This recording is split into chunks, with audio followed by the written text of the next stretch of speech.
Is government trying to से कि हम कंजम्पशन इकोनॉमी की तरफ बढ़ रहे हैं इंस्टेड ऑफ सेविंग इकोनॉमी? हम डिटेल सेक्टर्स की बात करेंगे, बट एक सेक्टर मतलब जिसको सबसे ज़्यादा बेनिफिट हुआ हो, वो आपको क्या लगता है? और एंटरप्रेन्योर्स को इससे कितना बेनिफिट होगा? क्योंकि बहुत सारी चीज़ें वो एंटरप्रेन्योर्स के लिए, ईज ऑफ डूइंग बिजनेस के लिए। दो हमने रियलाइज़ करा है कि यूथ का अटेंशन स्पैन काफ़ी कम है, फिर भी यूथ ऑफ कंट्री फाइनेंस का नॉलेज लेने में, वेल्थ बिल्ड करने में, क्वालिटी लाइफ जीने में बहुत बिलीव करता है। और दो short form content is the new but still podcast is the new culture in India, जिससे बहुत नॉलेज लोग पसंद करते हैं लेना। इसीलिए हम हमारी चैनल पे ट्राई कर रहे हैं कि हम फाइनेंस का पॉडकास्ट लेकर आएँ, आपसे फीडबैक ले कि क्या आपको फाइनेंस का पॉडकास्ट देखने में इंटरेस्ट है। इस पॉडकास्ट के हमारे फर्स्ट गेस्ट हैं मिस्टर पंकज शाह। वो ना सिर्फ CS हैं, चार्टर्ड अकाउंटेंट है, LLB है, मैनेजमेंट ग्रेजुएट है, इंसॉल्वेंसी प्रोफेशनल है, PhD है, यू नेम इट, और उन्होंने वो सब करा है। ये currently direct tax, valuation, insurance, bankruptcy codes इनमें प्रैक्टिस करते हैं, एज वेल एज इनका NCLT और इनकम टैक्स अपीलेट ट्रिब्यूनल पे रिप्रेजेंटेशन है। सभी welcome you to our channel. Thank you Priyanshi. वैसे हमने अपने व्यूअर्स को बता दिया है आपके सारे अचीवमेंट्स के बारे में, but we would like to listen from you, आपकी फाइनेंशियल स्टोरी, आपने फाइनेंशियल इंडिपेंडेंस कैसे पाया, और एज वेल एज ना मतलब क्या मिस्टेक्स की जिसकी वजह से आप सीखे, फाइनेंशियल जर्नी को आगे बढ़ाया आपने। Wonderful question. I started as you know, I am a chartered accountant. So finance is something in which flows in our blood. Somebody asked me that do you know Excel? So I said you take out some blood and check. So instead of red blood cell, white blood cell, you will find the Excel cells. So analysis is taught to us, and because of that we are taught that we should start investing from the day one. So while we were studying, because we know the figures, we know P ratios and all those things, so we started investing early. And yes, we did mistakes. The biggest mistake which I did was doing trading on the basis of leveraging. Leveraging is something you don't get option when the market falls like anything. If it is your own money, then there won't be any problem, because in the long run you will definitely gain. But if it is on the basis of leverage, boss, you cannot be saved.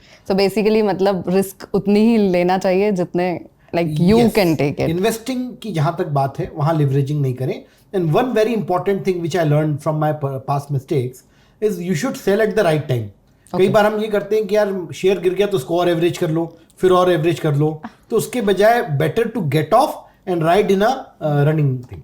मतलब कितना stop loss, मतलब कितने पे रुकना है वो भी पता होना चाहिए। वो एक बहुत ज्यादा इंपॉर्टेंट है। कई बार हम क्या होता है कि वो गिरते जाते हैं और हम और लेते जाते हैं, पर अगर वो गिर रहा है तो that itself is a sign कि अब किसी और घोड़े पे सवार हो जाना चाहिए। अच्छा सर, एक क्वेश्चन ये है कि हमारे जो कंट्री का यूथ है उसको हम ये कैसे बताएं कि बजट एक बहुत इंपॉर्टेंट डॉक्यूमेंट है, और बजट को समझना उसके लिए ज़रूरी क्यों है? मतलब आप अगर 2-4 लाइन में बताना चाहें कि बजट में क्या होता है for a youth of our country जिसको फाइनेंस मनी से डर लगता है, उसके लिए बजट डॉक्यूमेंट कैसे समझे वो कि क्या है बजट में? देखिए, हमारा पैसा है वो कहाँ खर्च हो रहा है, कहाँ नहीं हो रहा, ये अगर हमें नहीं मालूम होगा तो हम कैसे ये डिसाइड कर पाएंगे? Ultimately budget is annual result. Okay. और इस रिजल्ट के बेसिस पे हमें पता चलेगा कि हमारे पैसे जो टैक्सेस के रूप में हम दे रहे हैं, जो हम कंट्री के लिए कंट्रीब्यूट कर रहे हैं, उसका परफॉर्मेंस क्या है। अब हमें पता चला कि परफॉर्मेंस ठीक है तो हम अकॉर्डिंगली वोट देंगे। अगर परफॉर्मेंस ठीक नहीं है तो हर 5 साल में जो वोटिंग डिसीजन हम करते हैं that will be on the basis of this performances which we get through the budget. So budget is basically a document which shows the performance of our government. Right. So that is a very important thing.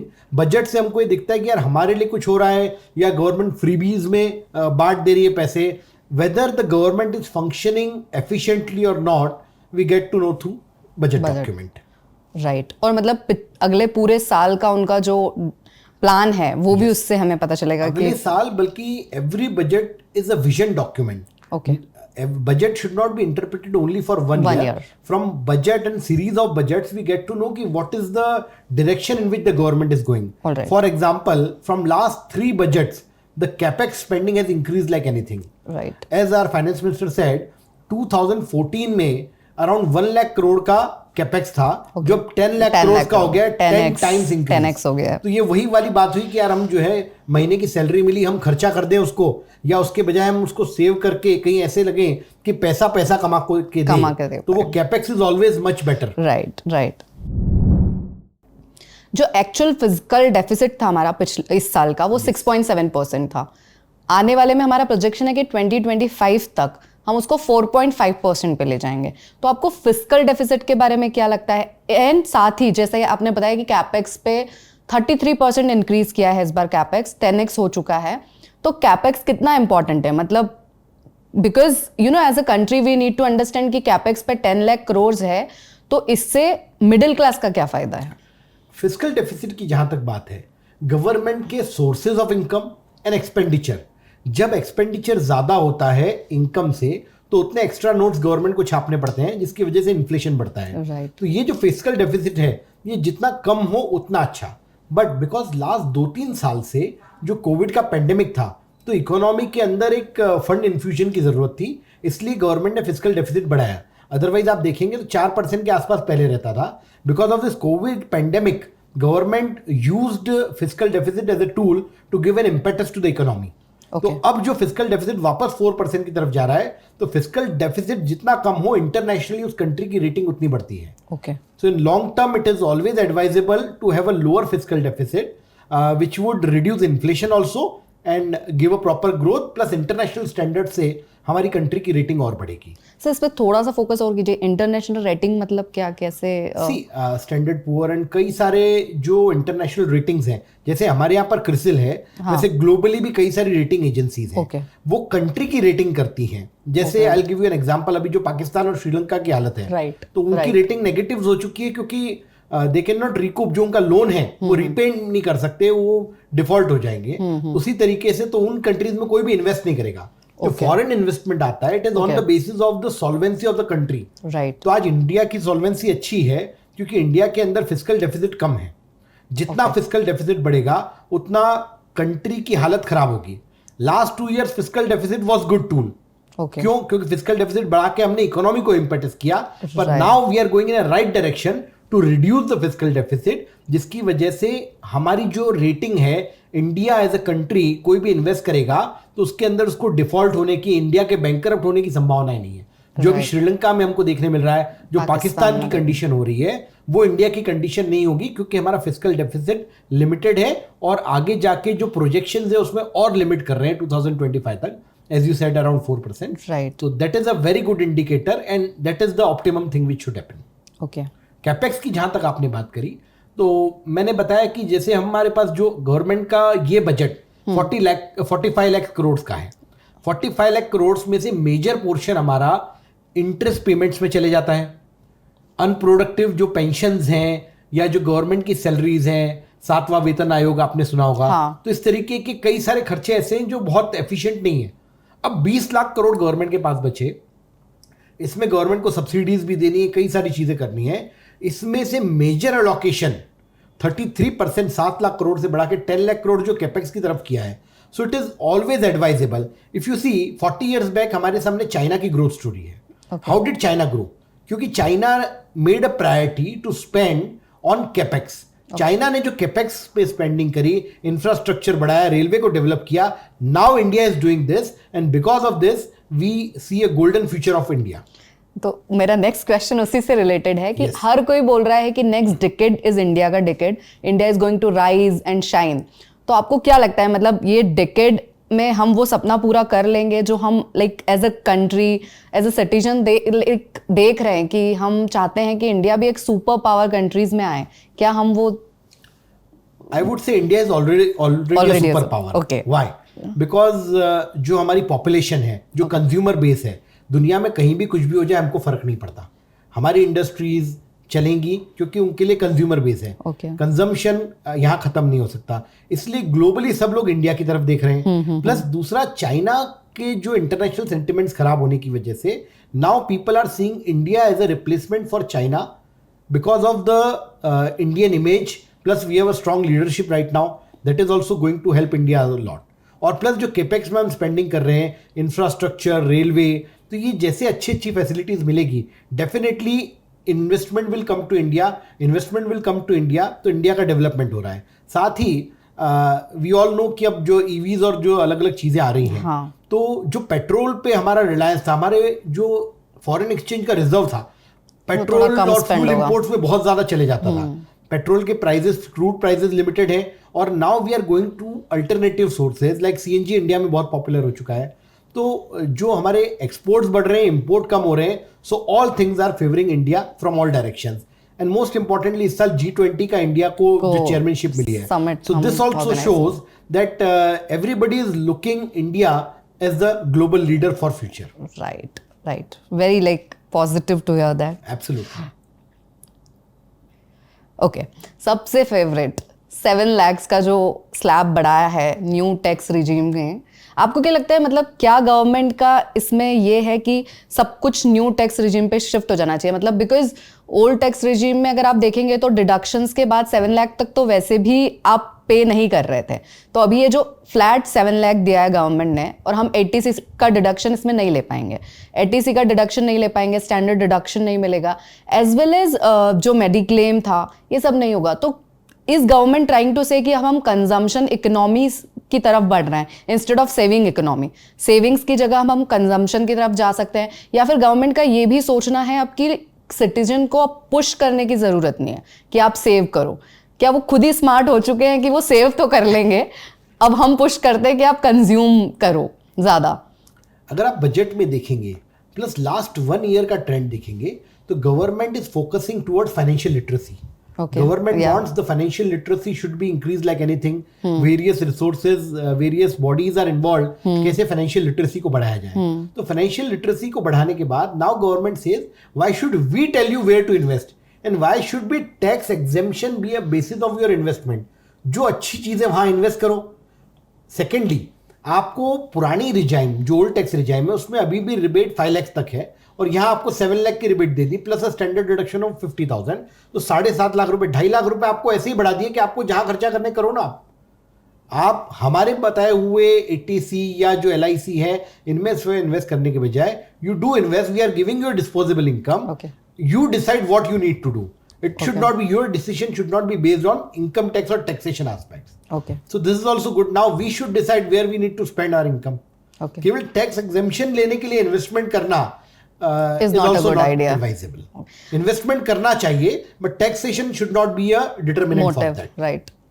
But इसमें एक question है मेरा, आपने कहा कि 50,000 deduction 7 lakh वालों को allowed है, शायद न्यू टैक्स रिजीम में 15.5 लाख के बाद ही 52,500 का डिडक्शन अलाउ होगा। नहीं, इसमें ये है न्यू टैक्स रिजाइम और ओल्ड टैक्स रिजाइम दोनों को हम कंपेयर करें तो अराउंड 15 लाख की जिसकी इनकम है वो अगर हाउसिंग लोन और जो दूसरे बेनिफिट्स ले रहा है, हाउसिंग लोन का इंटरेस्ट, 80C में LIC, ट्यूशन फीस वगैरह जो डिडक्शन है वो लेता है, तो भी एक मार्जिनल बेनिफिट उस व्यक्ति को होता है। सो अब for all purposes new regime is the advisable and that is the default regime. अब आप कुछ नहीं करेंगे तो आप ऑटोमेटिकली नई रिजाइम के अंदर हैं। आपको पुरानी रिजाइम में जाना है स्पेसिफिकली तो आपको इसके लिए कुछ फॉर्म्स भरने पड़ेंगे, ड्यू डेट तक भरने पड़ेंगे। तो as a tax consultant also I see very few people would be there in old regime now. Okay, क्योंकि हाउसिंग लोन का इंटरेस्ट और ये सब चीजें, और उसके बाद डायरेक्टली आपको 7 लाख तक यहाँ रिबेट है ही, और उधर वैसे भी लॉक इन वगैरह भी है। गवर्नमेंट का तो इस बार ही जो प्लान था was to abolish the old regime. Okay. To keep only one regime, deduction free regime, no exemptions, to bring simplicity. Okay. But ठीक है, क्योंकि पुराने लोग इन्वेस्ट कर रहे थे तो वो ग्रेजुअली उसको फेज आउट करने के लिए इस बार कंटिन्यू किया है। But now I believe this year maximum people will shift to the new regime. Okay okay. Finance minister ने सारे सेक्शंस को टच करने की कोशिश की है, चाहे वो फार्मर्स हो, आर्टिजन्स हो, विमेन हो, स्टूडेंट्स हो, यूथ ऑफ कंट्री हो। एक ऐसा सेक्टर आपको क्या लगता है इस बजट की वजह से जिसको सब सेक्टर बोलेंगे या फिर सेक्शन ऑफ द सोसाइटी बोलेंगे, जिसको सबसे ज्यादा बेनिफिट हुआ है इस बजट का आपके हिसाब से? एक सेक्टर, अगर आप, हम डिटेल सेक्टर्स की बात करेंगे बट एक सेक्टर मतलब जिसको सबसे ज्यादा बेनिफिट हुआ हो, वो आपको क्या लगता है? देखिए, इसमें डिफरेंट क्लासेस ऑफ पीपल होंगे। Okay. अगर हम इंडिविजुअल्स या इनकी बात करें तो सीनियर सिटीजन को बहुत जबरदस्त बेनिफिट मिला है। Senior citizens, social security measures, India में गवर्नमेंट की तरफ से सोशल सिक्योरिटी उतना नहीं है, तो इसलिए सीनियर सिटीजन्स के लिए कर दिया कि जो रिटायर हो रहा है उसको पहले लीव एनकैशमेंट 3 लाख तक एग्जाम था, उसको whoppingly they have increase to 25 lakhs. Okay. Imagine like anything, 6-7 times. 25 lakh from 3 lakhs. Okay. Secondly, senior citizens के लिए कुछ special saving instruments होते हैं. पहले maximum 15 lakh could be invested, उसको डबल करके 30 lakhs कर दिया, 2x हो गया वो भी, तो वो भी डबल कर दिया. तो इससे ये दिख रहा है कि सीनियर सिटीजन्स के लिए गवर्नमेंट वांट्स कि we will provide you exemption so that you can decide on your social security moves. Okay. तो वो एक गवर्नमेंट ने इनके लिए अच्छा किया. As regard operating part, cooperatives के ऊपर गवर्नमेंट ने ध्यान दिया है. कोऑपरेटिव इंडस्ट्रीज जो मैन्युफैक्चरिंग करती है उनके लिए टैक्स रेट 30% से रिड्यूस करके 15% पे ले आए हैं. सो that is also good move कि अब कोऑपरेटिव स्पिरिट के अंदर मैन्युफैक्चरिंग बढ़ेगी. थर्डली, एमएसएमईज के लिए भी गवर्नमेंट ने बहुत अच्छा किया है. क्योंकि एमएसएमईज के लिए कोलेटरल फ्री क्रेडिट, एमएसएमईज को पैसा वसूल हो जाए उसके लिए टैक्स में अगर डिले पेमेंट करते हैं तो पेनल्टी और डिसअलाउंसेस लेके आ गए कि अब अगर आप किसी एमएसएमई से ट्रांजैक्शन कर रहे हैं तो उसका पैसा आप रोक नहीं सकते. तो ये सारे सेक्टर्स के ऊपर टच किया है गवर्नमेंट के ने अलग अलग. जिसको जो दवाई चाहिए थी वो दवाई दी है government. I was going to discuss MSME थोड़ा बाद में, बट अभी जो क्योंकि टॉपिक निकला है तो बात करते हैं. एमएसएमई को उन्होंने कहा है कि 39, एमएसएमई नहीं बोलेंगे, स्टार्टअप्स हुआ है कोई भी हुआ, 39,000 कंप्लायंसेस को कम करने की बात की है. तो इतने कंप्लायंसेस होते थे, मतलब ये 39,000 लाइक जो फिगर उन्होंने कोट किया है. और एंटरप्रेन्योर्स को इससे कितना बेनिफिट होगा, क्योंकि बहुत सारी चीजें वो एंटरप्रेन्योर्स के लिए, ईज ऑफ डूइंग बिजनेस के लिए लेकर आए हैं. And because youth of India want to become entrepreneur, तो ऐसे इतने सारे कंप्लायंसेस एग्जिस्ट करते थे जिसको उन्होंने ईज ऑफ डूइंग में रिमूव करने की बात की है. अलग अलग सेक्टर्स के लिए अलग अलग कंप्लायंसेस थे. पहले हम देखें तो इंडिया में लाइसेंस राज था. There used to be whopping compliances requirement. Liberalization के अब बहुत कुछ कम हो गया है. आज आप देखें लेबर लॉ में अलग रिक्वायरमेंट, फैक्ट्रीज एक्ट में अलग रिक्वायरमेंट, टैक्सेशन में अलग रिक्वायरमेंट. तो वो रिक्वायरमेंट्स बहुत सारी कम जरूर की है उन्होंने. और अब बिकॉज ऑन डिजिटल इकोनॉमी, जो हम डिजिटल पे मूव हो रहे हैं, डिजिटली कई सारे आरओसी में नई कंपनी बनानी है, मैनुअल फॉर्मेलिटीज बहुत होती थी. अब एक फॉर्म आप भरें तो आपको पैन कार्ड भी आ जाएगा, उसके बेसिस पे कंपनी का रजिस्ट्रेशन भी हो जाएगा. तो they have reduced it, limited it. 39,000 is something very whopping. और मतलब 39,000 कुछ फाइनेंस मिनिस्टर को इंप्रेशन भी जानना पड़ेगा हमने क्या किया है. So that is it. But still yes, there are less compliances, but we still have a long way to go. अभी भी बहुत सारे कंप्लायंसेस रिड्यूस करना चाहिए. Okay okay, make sense. और मतलब एंटरप्रेन्योरशिप की बात निकली है तो ये जो बजट में जो भी चीज़ों पे डिस्कस किया, जैसे जनरली बोलते हैं अगर आप गवर्नमेंट की जो पॉलिसीज है या गवर्नमेंट का जो विजन है, उनकी सब्सिडीज को देखते हुए आपको पता चलता है कि ये सेक्टर पे उनका काफ़ी फोकस है. तो आप एंटरप्रेन्योर जो बनना चाहते हैं, यूथ जो बिजनेस में जाना चाहते हैं, उनके लिए कौन से सेक्टर्स आप बताएंगे या इंडस्ट्री बताएंगे कि आपको इन पे फोकस करना चाहिए? मतलब जैसे उन्होंने लेबोरेटरी बेस्ड डायमंड की बात करी, तो ऐसी क्या चीजें आपको लगता है ये 4 या 5 चीजें हैं जो सेक्टर अगले 5 साल गवर्नमेंट की पॉलिसी प्लस आपके पर्सनल बेनिफिट के लिए इंक्लाइन हो सकती है? देखिए, जैसे मैंने पहले भी बताया आपको कि हर रोग की अलग दवा होती है. राइट. वैसे ही हमारे इंडिया में जितने टाइप के लोग हैं, हर व्यक्ति का एक अलग एप्टीट्यूड होता है, एप्टीटाइट होता है. राइट. हम देखें साउथ इंडिया के जो लोग हैं, they are very good in softwares, so they should go in softwares. हमारे जो राजस्थान के लोग हैं, गुजरात के लोग हैं, वो फाइनेंस के अंदर बहुत अच्छे होते हैं, अकाउंटिंग के अंदर अच्छे होते हैं. तो हर एक की एक अलग अपनी स्पेशलिटी होती है. उसके हिसाब से उसको डिसीजन लेना चाहिए कि what good he is in. हम देखें सेक्टर वाइज ओवरऑल बात करें तो गवर्नमेंट का फोकस आर्टिफिशियल इंटेलिजेंस पे बहुत है. सॉफ्टवेयर, आर्टिफिशियल इंटेलिजेंस, मैन्युफैक्चरिंग की बात करें तो लो कॉस्ट मैन्युफैक्चरिंग कई जो चीज़ें होती हैं उनके ऊपर फोकस ज़्यादा है. तो इट डिपेंड्स. अच्छा, हर स्टेट के अलग डेमोग्राफिक्स हमारे यहाँ, हर स्टेट के अलग प्रोडक्ट्स हैं. तो कोई एक सेक्टर, अगर हम ग्लोबली बात करें इंडिया की, तो software, artificial intelligence, service sector का बहुत अपने आप में इंपॉर्टेंस है. पर हमारे यहाँ जो कंजम्पशन बेस है तो उसके हिसाब से सेक्टर वाइज एक अलग अलग जो है डेमोग्राफिक वाइज सेक्टर हर व्यक्ति को खुद चूज कर सकता है. राइट. हाँ, वैसे उन्होंने बहुत सारी चीजों पे फोकस किया. एजुकेशन पे काफी फोकस रहा है. नाइस. अब एजुकेशन की बात निकली है सर, तो एक लाइट सा क्वेश्चन पूछती हूँ. उन्होंने नेशनल लाइब्रेरी बनाने की बात की है for the youth and students and everybody. आपसे पूछना चाहेंगे कि आप बुक्स रीड करते हैं क्या, और करते हैं तो किस टाइप की बुक्स करते हैं? कोई फाइनेंस बिगनर अगर इस वीडियो को देखता है तो उसको किस टाइप की बुक्स से स्टार्ट करनी चाहिए अपनी जर्नी फाइनेंस को अच्छे से समझने के लिए? Very good question. पहले तो ये जो नेशनल लाइब्रेरी बनाई है हाँ बेसिकली गवर्नमेंट को ऐसा लगता है कि हमारा यूथ गूगल पे बहुत बेस्ड हो गया है, ओके गूगल और विकीपीडिया पे, तो there should be some authentic sources from the government side. इसलिए नेशनल लाइब्रेरी का कंसेप्ट बहुत अच्छा है। आज हम बात करें तो गवर्नमेंट ने पहले जो शोध गंगा इम्प्लीमेंट किया था, जितनी कंट्री में रिसर्च पीएचडीज होती हैं वो सारी थीसिस आपको एक शोध गंगा की वेबसाइट पे मिल जाएंगी। ओके तो जितनी रिसर्च हो रही है पब्लिक उसका ज़्यादा से ज़्यादा फायदा उठा सके, इसलिए नेशनल लाइब्रेरी का कंसेप्ट बहुत अच्छा है। किसे कौन सी बुक रीड करना चाहिए, तो ये again is a very subjective question from person to person, but yes, जैसे इंटेलिजेंट इन्वेस्टर बसंत माहेश्वरी जी की है, या वॉरेन बफे की कई सारी बुक्स हैं, बिगनर्स बुक्स हैं, they all are very good. साथ ही जो कई सारे आई वुड सजेस्ट कि आपका जो चैनल है that is also giving a very good information. Thank you so much, sir. Because you read a whole book and you listen to one video on your channel, so something which is a relevant information you will get. आज के समय में क्या हो रहा है, information overload हो गया। आप इतनी बड़ी बुक पढ़ेंगे और उसका अगर जो सार है, उसका जो बेसिक पूरा मोरल है, अगर आपको एक 5 मिनट के वीडियो में मिल जाता है, तो I think that is more advisable, क्योंकि अब टाइम की कमी है इंसान के पास में।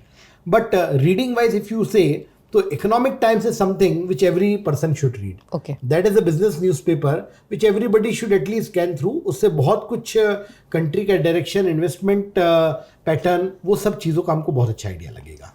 सो आई वुड सजेस्ट कि इकोनॉमिक टाइम्स हम लोगों को पढ़ना चाहिए। बुक्स की जहाँ तक बात है तो read whatever you want, it is always going to help. But जो छोटे छोटे वीडियोज़ हैं उसका इंपॉर्टेंस आज के समय में बहुत बढ़ गया है। वैसे भी सर डिफरेंट टाइप के लर्नर्स होते हैं, कुछ लोग विजुअली लर्न करते हैं, तो उनके लिए videos are a very good medium, right. और आफ्टर दिस कोविड यूट्यूब के ऊपर इतना कंटेंट डेवलप हो गया है, कई सारे चैनल्स, क्योंकि जो डिजिटल सेमिनार्स और सेशंस हुए, सो it is become a seminars converted into webinars. Yes, absolutely, right. अच्छा, एक और एडवांटेज जो वीडियोस में होता है, कोई बुक पढ़नी है आपको तो स्पीड है, बट ये जो वीडियोस होते हैं आपको लग रहा है कि यार ठीक है ये स्लो है, तो आप स्पीड इंक्रीज कर लें 1.5-2 times. So all those facilities are there, so we should unleash the potential of this technology to the maximum. Unleash the potential से याद आया कि सप्तऋषि की बात की है मिस लाइक सीतारमन जी ने, और उसमें she has talked about unleash the potential, and वो सप्तऋषि वाला कॉन्सेप्ट बड़ा अच्छा था, giving the names to different thing, और टचिंग द लास्ट माइल भी बड़ा अच्छा था। नॉर्थ ईस्ट के बारे में आपको क्या लगता है, like as a North East में I have some clients and I am seeing that infrastructure development पे जबरदस्त गवर्नमेंट का फोकस है। वहाँ जो रोड्स बन रहे हैं, वहाँ जो इंफ्रास्ट्रक्चर में सब्सिडीज दे रहे हैं, जो स्पेंडिंग कर रहे हैं, तो नॉर्थ ईस्ट को इंडिया से इसी तरीके से इंटीग्रेट कर सकते हैं वो। एक जो एक India is a unity in diversity, हर जगह एक अलग तरह के कल्चर है, तो उसको कैसे ब्लेंड करना, इंटीग्रेट करना, so that we have a whole nation, single nation with common culture, cosmopolitanness. तो उसके लिए जो वहाँ इन्वेस्टमेंट किया जा रहा है, that is going to help us a lot. It's required also, because somewhat वो कहीं ना कहीं बहुत ज्यादा अंडर प्रिविलेज हो गए थे, अब प्रिविलेज की थोड़ी जरूरत थी। नहीं, इंफ्रास्ट्रक्चर जो स्पेंडिंग हो रहा है वहां पर, हाँ, उससे they are getting integrated better, और इंडिया को भी बहुत सारा फायदा है उससे। ओके, आप शेयर मार्केट को किधर देखते हैं अगले 5 साल में? बिकॉज अभी हम देखेंगे तो रिटेल इन्वेस्टर्स का जो इन्वेस्टमेंट डायरेक्टली है, HNIs को अगर छोड़ दे तो 10% के अराउंड है, which is like very less, 10%, जबकि हम शेयर मार्केट्स की बातें करते रहते हैं, but still it's very less.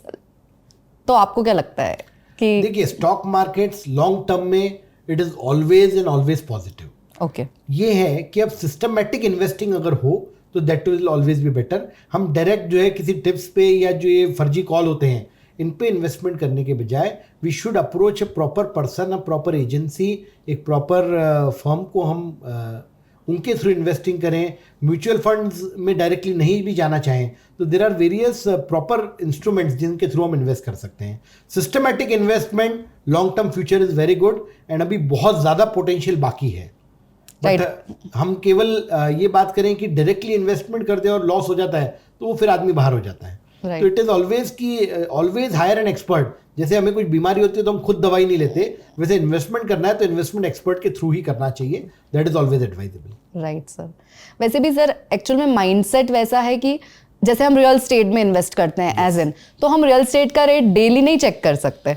Share market में एक प्रॉब्लम फ्लक्चुएशंस इस वजह से होते हैं. But you said it correctly कि अगर हम करेक्ट तरीके से इन्वेस्टमेंट करेंगे लॉन्ग टर्म अप्रोच से, तो it's always going to up. In fact एक सर्वे में 50,000 टच करने वाली निफ्टी ये बताया गया था. So how much potential it has, like 50,000 is also a small in next figure. 5-7 years, Yes. like India का अगर 5 ट्रिलियन इकोनॉमी का प्रोजेक्ट है and which is going to increase like anything, India का अगर नेक्स्ट डिकेड है तो हम 50,000 क्या, आई बिलीव कि in a long run may be next 15-20 years 5 lakh का इंडेक्स भी देख सकते हैं हम. oh my god. So it is always, see economy will always increase, economy will always go ahead. Right. So systematic investing बढ़ेगी, financial literacy बढ़ेगी country के अंदर, तो स्टॉक मार्केट्स के अंदर investment is always positive, but yes in always a longer run. इस budget के बाद अभी आपने जैसा सेक्टर्स के बारे में बहुत तरीके से बताया, बट 5 सेक्टर्स इस बजट के बाद जो अच्छा परफॉर्म करेंगे, या 5 सेक्टर्स जिन पे बहुत ज़्यादा फोकस रहा, वो 5 सेक्टर्स आपको कौन से लगते हैं? और उस 5 सेक्टर्स में कंपनी लीडर्स आपको कौन से लगते हैं? लाइक यू नो दैट अगर हमने इंफ्रास्ट्रक्चर चूज किया है तो ये लीडर है उस फील्ड का, अगर आपसे पूछा जाए तो. Right, very good question. अब इसमें इंफ्रास्ट्रक्चर स्पेंडिंग बढ़ेगी तो L&T is a leader. Okay. L&T जिस प्रकार का जो इंजीनियरिंग कॉन्ट्रैक्ट्स और ये करते हैं, तो डेफिनेटली दे विल, अगर चूज कर रहे हैं तो बेस्ट जो लीडर्स हैं इंडस्ट्री के इंफ्रास्ट्रक्चर के अंदर, I would suggest L&T. Automobile sector is going to grow like anything, क्योंकि गवर्नमेंट ने ओल्ड पॉल्यूटिंग व्हीकल्स को स्क्रैप करने पे बहुत तेजी लेके आ गए हैं. अब BS6 व्हीकल्स आ गए हैं, तो पुराने व्हीकल स्क्रैप होंगे, नए व्हीकल्स का सेल ज़्यादा होगा, EVs का सेल ज़्यादा होगा. तो एक तो बैटरी ऑपरेटेड कंपनीज जैसे अमरा राजा हुई या टाटा मोटर्स जो ऑटोमोबाइल के अंदर है, these are leaders in those sectors. So I believe कि इनके अंदर बहुत अच्छा एक इम्पैक्ट हमको मिलेगा. इसके बाद में आर्टिफिशियल इंटेलिजेंस और जो सॉफ्टवेयर की कंपनीज हैं, उनमें भी बहुत अच्छा स्कोप है. There are various companies which are doing AI based 3D printing based work. Okay. तो उसमें भी I believe there is a good scope. इसके अलावा एक पार्ट हमारा जो इन्वेस्टमेंट का है वो FMCG के अंदर भी होना चाहिए. वी हैव एशियन पेंट्स हुआ या PNG हुआ, इस तरीके कोलगेट हुए, ये सारे सेक्टर्स हैं जो it is always a safe bet. ये सेक्टर्स के अंदर कंजम्पशन हमेशा बढ़ेगा. तो इवन ITC हुआ, तो ये ठीक है, बहुत ज़्यादा बढ़ेंगे नहीं तो बहुत गिरेंगे भी नहीं. तो ये एक पार्ट इनमें भी होना चाहिए, क्योंकि consumption is always going to stay. ITC पे तो हम आते हैं. नेक्स्ट सेक्टर आप बताइए. यस, तो ये बेसिकली कुछ मेजर सेक्टर्स हैं which I believe are going to be leaders in the future. इसके अलावा फार्मास्यूटिकल सेक्टर इंडिया में अभी उतना डेवलप नहीं हुआ. जैसे जैसे ठीक है, यूनाइटेड स्टेट्स या यहाँ की बात करें तो इंडिया के मुकाबले यहाँ पर फार्मास्यूटिकल या इलाज 10 गुना महंगा है. इंडिया में जो दवाई हमको 10 रुपए में मिल रही है, वहाँ 100 रुपए की मिलती है. राइट. तो ये डिफरेंस, ये आर्बिट्रेज है लॉन्ग टर्म, जो ग्रेजुअली कम होगा. तो इंडिया का जो शेयर है और रेवेन्यू है वो इंडियन फार्मास्यूटिकल कंपनीज का बढ़ने वाला है. ओके. और अब्रॉड की जो ट्रीटमेंट है वो कम होगा. तो India is going to be a gainer in से next 5 to 10 years in pharmaceutical sectors also. वैसे भी India is a pharmaceutical leader right now. Right. तो फार्मास्यूटिकल में कौन सा कंपनी लीडर आप मानते हैं? देखिए, फार्मास्यूटिकल्स के अंदर सन फार्मा हुआ, इट्स जायंट. तो लॉन्ग टर्म पर्सपेक्टिव से देखें तो Sun Pharma, yes, I would suggest कि that is a good sector company leader. Okay. हाँ, तो ITC की बात करते हैं तो सर, जब बजट आया तो ऐसा लग रहा था कि सिगरेट्स के रेट्स बढ़ जाएंगे जिसकी वजह से ITC के शेयर्स गिरेंगे, बट ऑपोजिट हुआ. कल हमने देखा ITC का शेयर बढ़ रहा है. तो ऐसा क्यों हुआ? देखिए, सिगरेट के रेट्स बढ़े या कम हो, जिसको सिगरेट पीना है वो उसको पीना है. So it is addictive one. और यूथ पॉपुलेशन जो बढ़ रही है जिस तरीके से, तो उनका मार्केट बढ़ना ही है. उनको रेट सेंट्रिक नहीं है वो. ओके. मतलब आपके रेट बढ़ेंगे, जो वो प्रोपोर्शनल वाला होता है इकोनॉमी के अंदर, वो एस्पेक्ट इसके अंदर नहीं कि प्राइस कुछ भी हो, उसकी जो डिमांड है वो रहेगी. प्लस ITC के अंदर जो दूसरी भी कई सारे होटल्स हैं और कई सारे एस्पेक्ट्स हैं. टूरिज्म पे फोकस किया है उन्होंने. टूरिज्म पे फोकस किया है. डोमेस्टिक टूरिज्म के लिए तो बहुत ज्यादा इम्पेटस है. देश देखो अपना. जो फॉरेन टूरिज्म होता था उसके ऊपर कई सारे अब इन्होंने TDS लेके आ गए हैं. पहले अगर मैं 1 लाख का कोई पैकेज लेता था फॉरेन टूर का, तो मुझे 5,000 का TCS था, अब सीधे 20,000 का TCS है. सो वॉपिंग 4 times इंक्रीज टैक्सेशन जो इसके ऊपर हो गया है. तो now people will always opt for, government चाहती है कि महाकाल लोक देखो, काशी का कॉरिडोर देखो, आप स्टैच्यू ऑफ यूनिटी देखो, आप जो है यूएसए जाने के बजाय उदयपुर घूमने जाओ। गवर्नमेंट का डोमेस्टिक टूरिज्म पे फोकस बहुत बढ़ रहा है। राइट, वो उनके स्कीम्स के थ्रू भी पता चल रहा था, टूरिज्म पे जो उन्होंने बातें की। आपने भी बताया फॉरेन ट्रैवल पे, तो मैं उस पे मेरा क्वेश्चन ऑलरेडी था कि जो टीसीएस है, जो फॉरेन रेमिटेंस पे भी बात की है उन्होंने, फॉरेन ट्रैवल पे भी की है, तो ये कैसे इम्पैक्ट करेगा मिडिल क्लास को, जो मिडिल क्लास भी नहीं बोलेंगे, जो फॉरेन ट्रैवल करते हैं।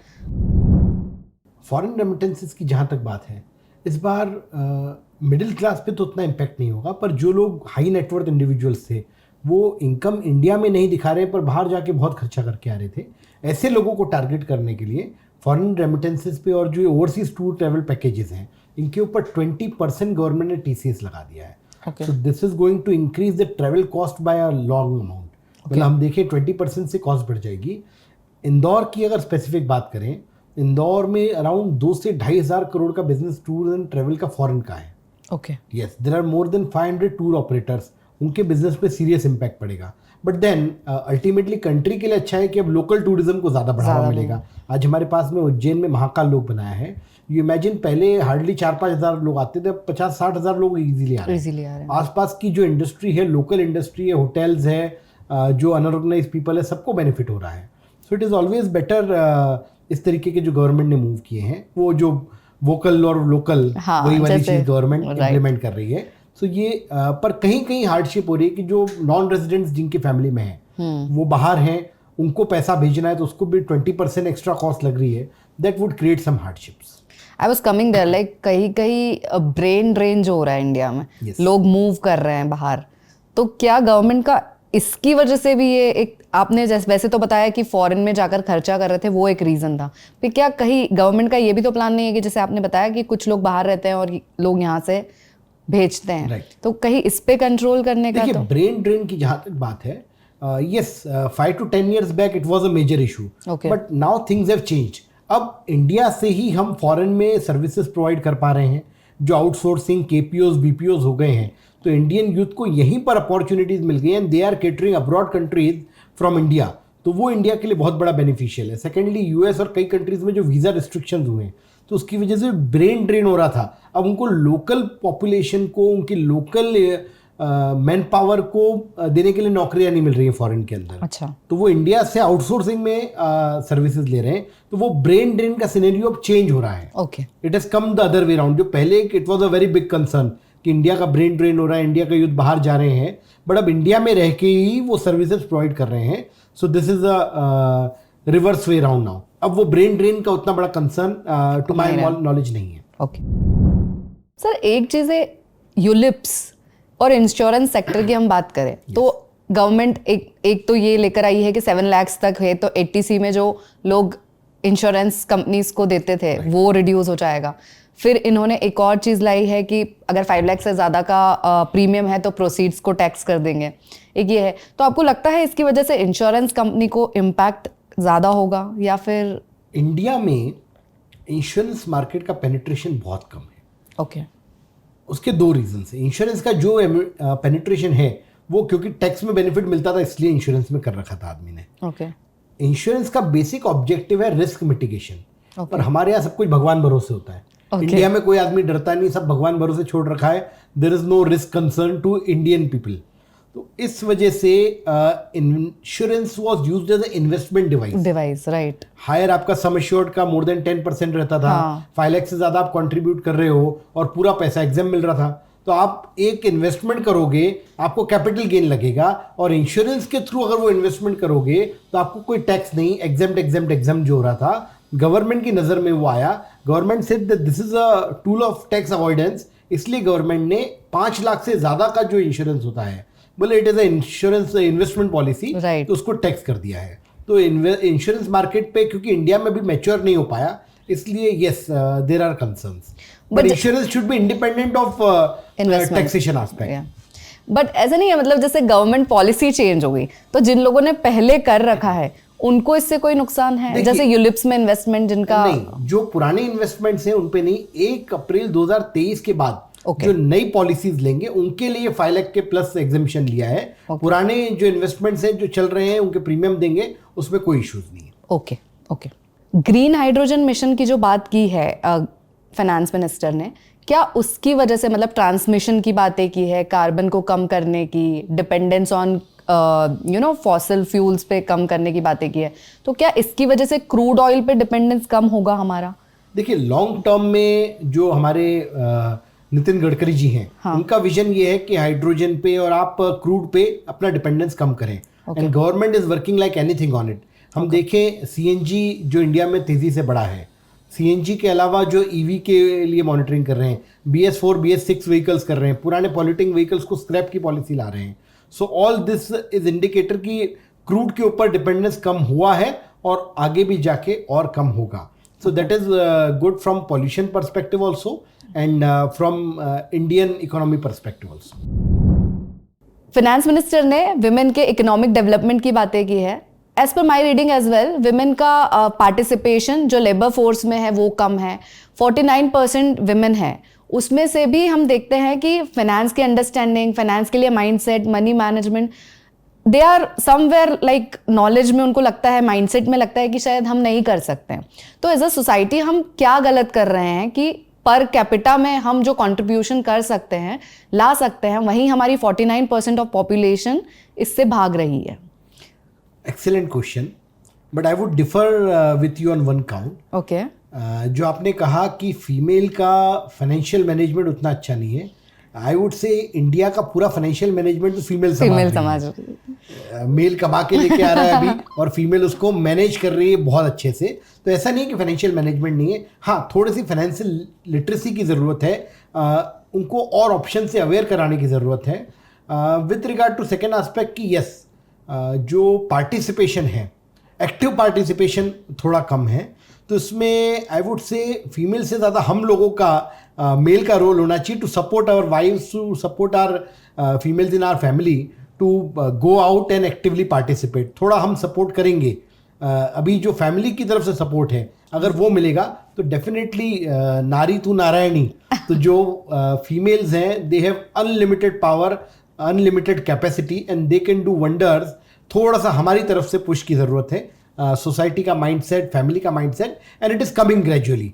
जो हर 20 ईयर्स में एक जनरेशन चेंज होती है, so now it is a time of transition, phasing out, and you may see next 5 to 10 years के अंदर ये जो 49% है ये हार्डली 10% पे रह जाएगा, एंड रिमेनिंग फीमेल जो पॉपुलेशन है they will actively contribute to the economy as well as the families.